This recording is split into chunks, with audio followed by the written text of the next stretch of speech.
Just go ahead and cremate him and come back home, would you? After finishing my father's funeral, I made a tearful call back home. Elvira, my eldest son's wife, screamed into her phone so loud it seemed like it might burst. Look, if you don't come back now, we'll have to cancel David's beauty salon appointment. What's more important to you, a dead old man or your young grandson? That's when something inside me snapped. How dare she refer to my dearly departed father as just some old man? I've been quiet and obedient until now, but I've reached my limit. Cereza, is something wrong? I turned around to find Jake, my late husband's adored junior colleague, standing there. Jake, I have to go home. What? Aren't they starting the cremation soon? When I told him about Elvira, his expression changed immediately. His eyes filled with anger. Cereza, you don't have to go. I'll talk to her. Without waiting for my reply, Jake turned and sprinted away. I thought of calling him back, but then reconsidered.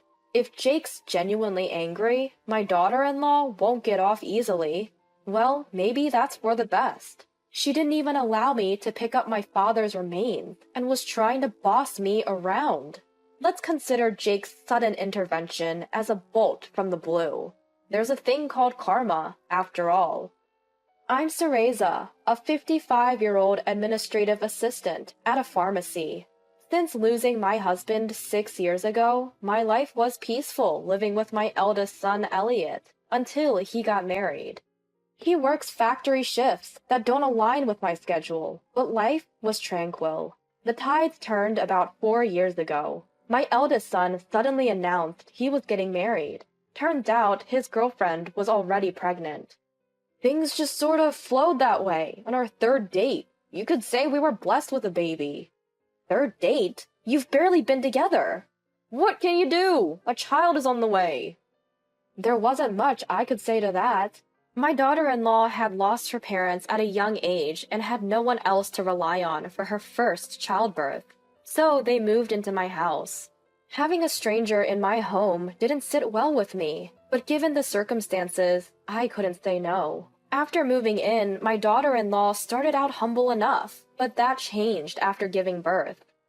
I've shown mother-in-law her grandchild's face, and one day I'll be the one taking care of her. I'm busy with a baby, so you can handle all the household chores. She became pretty brazen about it, complaining if meals, laundry, or cleaning fell behind. I thought it would change as baby David grew, but even at 3 years old, it hasn't. I've put up with her because, well, what else can you do? Any mention of helping out is met with nonsense. Do you realize if anything happens to you, mother-in-law, I'm the one who'll have to look after you? Well, yes, but... So let me focus on work and raising my child. For now, you've got everything else, right? She calls herself an illustrator. She does have some gigs, but she's an unqualified freelancer who doesn't even handle her taxes properly. She neglects parenting, too. For some reason, she insists on bathing the child herself, but beyond that, she doesn't seem to care much. She shows zero concern for my son, who's burning the candle at both ends with his 3-shift job. All she seems to care about is her long, straight hair, which she treats at expensive beauty salons. In my eyes, there's a growing rift between my son and his wife. But they have a child, so I've been biting my tongue and making do. My 80-year-old father has lived alone ever since my mother passed away. Living with you would make me too dependent and weaken me. It's better to tough it out alone. No matter how many times I've offered to live together, he stubbornly refused. I could tell he didn't want to burden me, his thoughtfulness shining through his words. As if I would ever consider it a burden. I've always adored my dad since I was a kid. He was laid back, never sweating the small stuff. When Mom crashed his car into the fence, or when I spent the night out with my first love, he would just laugh it off. The only time he would get really mad was when I bothered other people. Every morning we'd text each other to make sure we were both okay. Dad had worked hard to learn how to use his smartphone, mastering his messaging app. Whoever woke up first would send a sticker, and we replied to confirm we were both well. It was our morning ritual. But that morning, there was no reply from Dad. Usually, I'd get a sticker of a smiling sun, his favorite. Even calling him got no response. Worried, I sped to my parents' home before heading to work. I unlocked the door with trembling hands, rushed inside, and found my dad. Dad? He was lying in the hallway, clutching his chest. I hurried over, but he was already gone. Dad? Dad!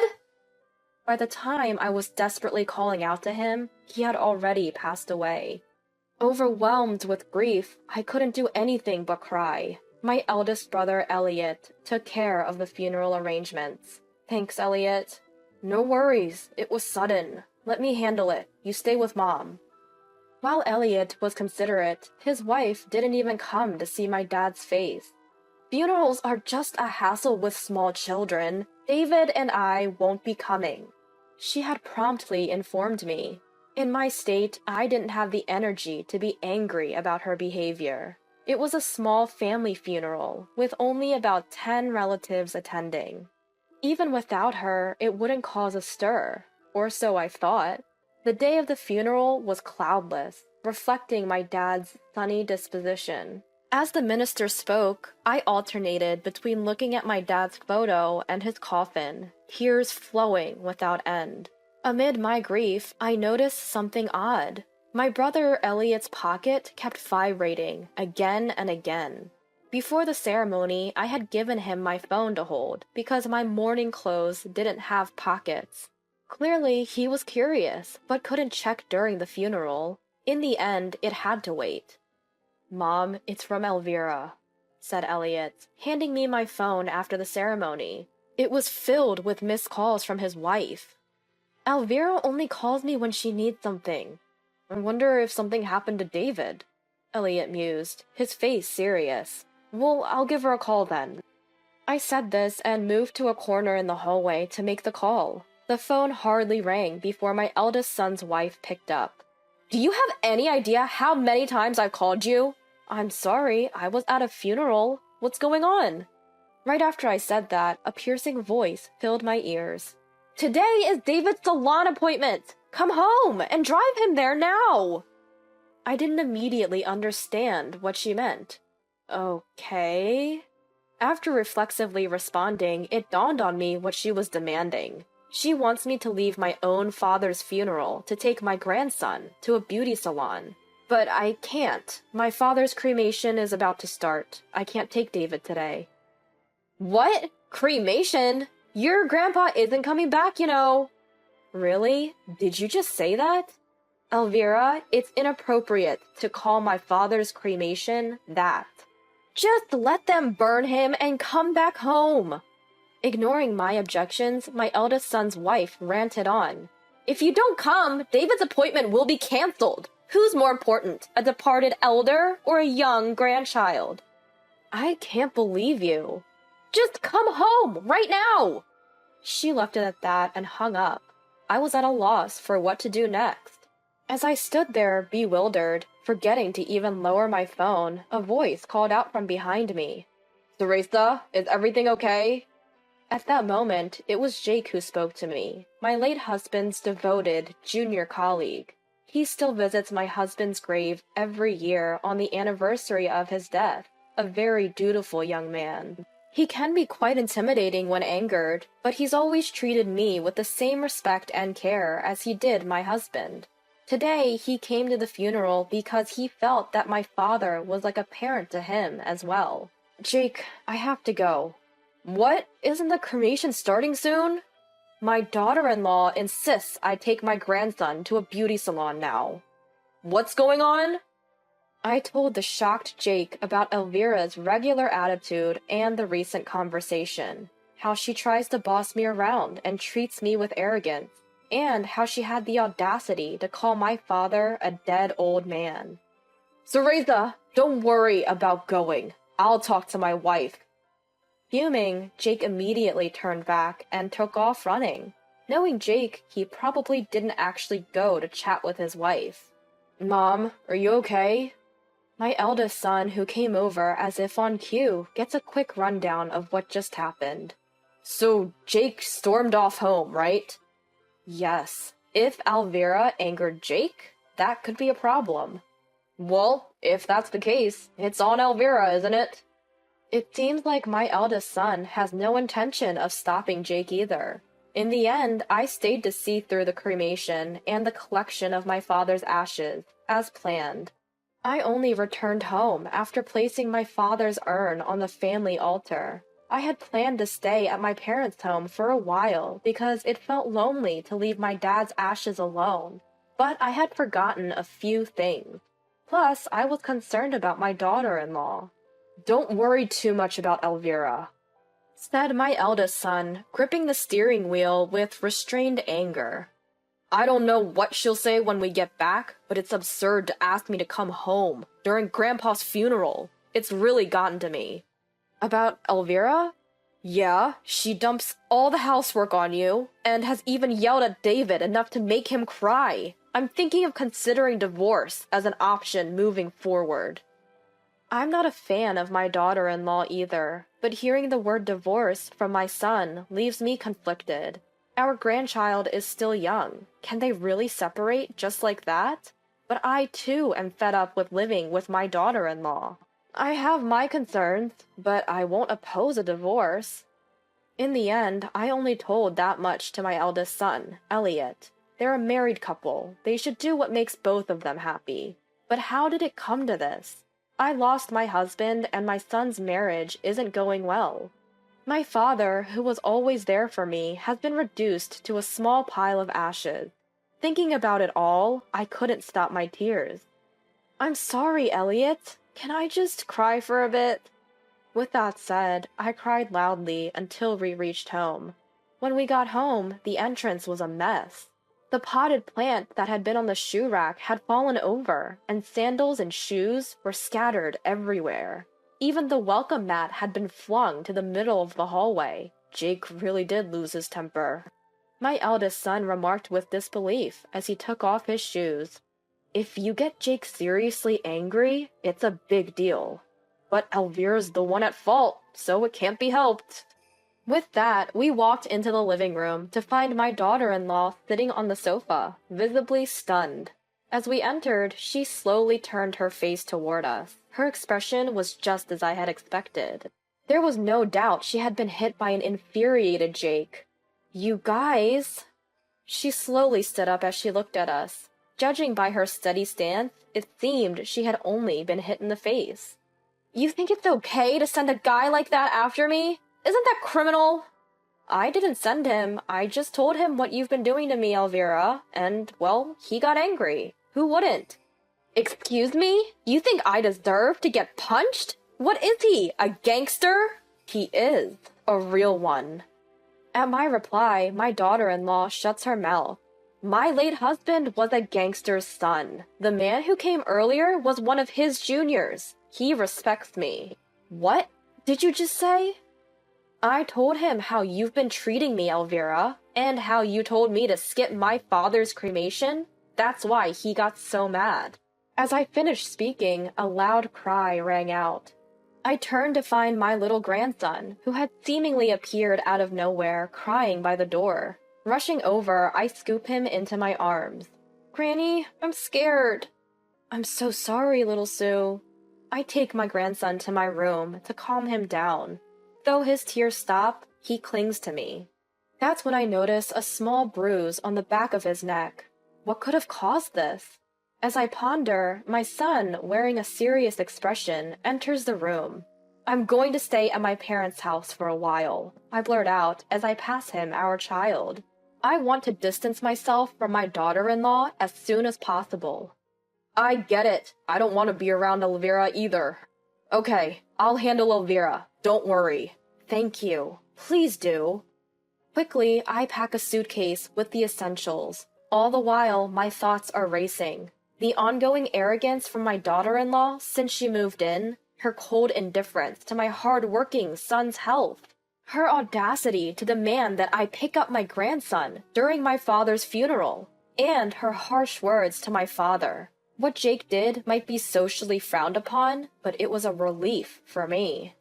Today is the day for my son to go to his beauty salon. Get home right now and drive him there.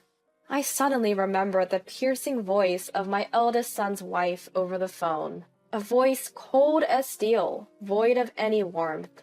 Honestly, I didn't care what she or anyone else had to say. In fact, I was even grateful to Jake for his actions. The next day, my eldest son called me while I was staying at my parents' home. Mom, can you come home now? Right now? As soon as you can. There's something important we need to discuss while David is at daycare. His voice carried an ominous tone. Feeling that this was no small matter, I sped home. As I burst into the living room, I found my son looking more serious than I'd ever seen, sitting next to his wife on the sofa. Mom, sorry for calling you like this. What's going on? Elvira has been doing something terrible to David. Terrible? That's when it hit me. I remembered the small bruise on the back of my grandson's neck from yesterday. Elvira always insists on giving him his bath herself.